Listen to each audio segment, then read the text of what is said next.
રાજકોટ જિલ્લાના ધોરાજી અને ઉપલેટાના પૂર્વ કોંગ્રેસ ધારાસભ્યને રાજકોટ જિલ્લા કોંગ્રેસ પ્રમુખ એવા લલિતભાઈ વસોયાએ આજે પાયલને ન્યાય આપો જેવા બેનરો લગાડેલી પતંગો ઉડાડવામાં આવી। આજરોજ મકર સંક્રાંતિ હોય ત્યારે ધોરાજી ઉપલેટાના પૂર્વ કોંગ્રેસ ધારાસભ્ય વસોયાએ તમામ ગુજરાતીઓને મકર સંક્રાંતિની શુભકામના પાઠવી।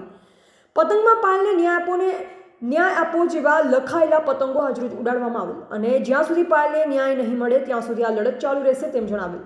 જે 3 કોન્સ્ટેબલને સસ્પેન્ડ કરવામાં આવ્યા છે સંદર્ભે લલિતભાઈએ જણાવેલ કે ઉપરી અધિકારીઓને બચાવવા માટેના પ્રયાસ કરાઈ રહ્યા છે, પણ જવાબદાર અધિકારીઓને જ્યાં સુધી કડક પગલાં લેવામાં નહીં આવે ત્યાં સુધી લડત ચાલુ જ રહેશે। અને વધુમાં જણાવેલ કે સૌરાષ્ટ્ર, ગુજરાત કે ધોરાજી અને ઉપલેટામાં ખનીજ માફિયાઓ બેફામ બન્યા છે, તેના પર પણ લગામ લગાવીશું સરકારે તેવી માંગ લલિતભાઈ વસોયાએ કરેલ। 2 મુદ્દાઓ પર લલિતભાઈ વસોયાએ જણાવેલ કે જે 3 કોન્સ્ટેબલને સસ્પેન્ડ કરવામાં આવ્યા છે તેના કરતાં જે અધિકારીઓ આમાં જવાબદાર છે તેના પર પગલાં સરકાર લેવા જોઈએ અને સૌરાષ્ટ્ર, ગુજરાત કે ધોરાજી, ઉપલેટામાં જે ખનીજ માફિયાઓ બેફામ બન્યા છે તેના ઉપર પણ સરકારે યોગ્ય પગલાં લેવા જોઈએ। સત્તાના મધમાં સરકાર જે બેઠી છે તેનો પેચ કાપવા માટે અને પાયલને ન્યાય મળે તે માટે આ પતંગ ઉડાડવામાં આવી છે। આજે મકર સંક્રાંતિના પાવન દિવસે સૌ ગુજરાતી ભાઈ બહેનોને હું મકર સંક્રાંતિની શુભકામનાઓ પાઠવું છું। આજે ધોરાજી મુકામે અમે સૌએ સાથે મળીને પાયલને ન્યાય આપોના બેનર સાથેની પતંગો હવામાં ઉડાડી છે। એ એટલા માટે ઉડાડી છે કે ગુજરાતની અંદર ભારતીય જનતા પાર્ટીના શાસકો સત્તાના મદની અંદર હવામાં ઉડી રહ્યા છે।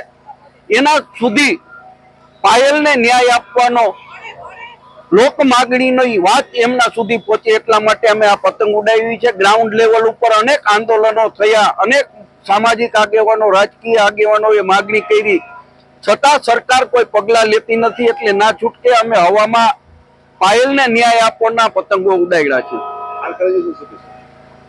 અમારી મુખ્ય માગણી એ છે કે 3 નાના પોલીસ કર્મચારીઓને સસ્પેન્ડ કરવાને બદલે એમને જે હુકમ કરનાર પીએસઆઈ, પીઆઈ, એસપી કક્ષાની જે વ્યક્તિઓ, પોલીસ અધિકારીઓ છે એમની સામે પણ પગલાં લેવા જોઈએ। ધોરાજી, ઉપલેટા જ નહીં, સમગ્ર સૌરાષ્ટ્ર અને ગુજરાતની અંદર ખનીજ માફિયાઓ બેફામ બન્યા છે। પોલીસ મહિનામાં 15 દિવસે એકવાર કોઈ જગ્યાએ ખનીજ માફિયાઓ ઉપર રેડ કરીને અમે ખનીજ ચોરી અટકાવી રહ્યા છીએ ના દાવા કરે છે, પરંતુ સમગ્ર સૌરાષ્ટ્ર અને ગુજરાતની અંદર ખનીજ ચોરી બેફામ ચાલે છે। સરકારે એમના પણ પતંગો કાપવા જોઈએ એવી અમારી માંગણી છે। રિપોર્ટર નયન રાવરાણી, સંબંધ ભારત ન્યૂઝ, ધોરાજી।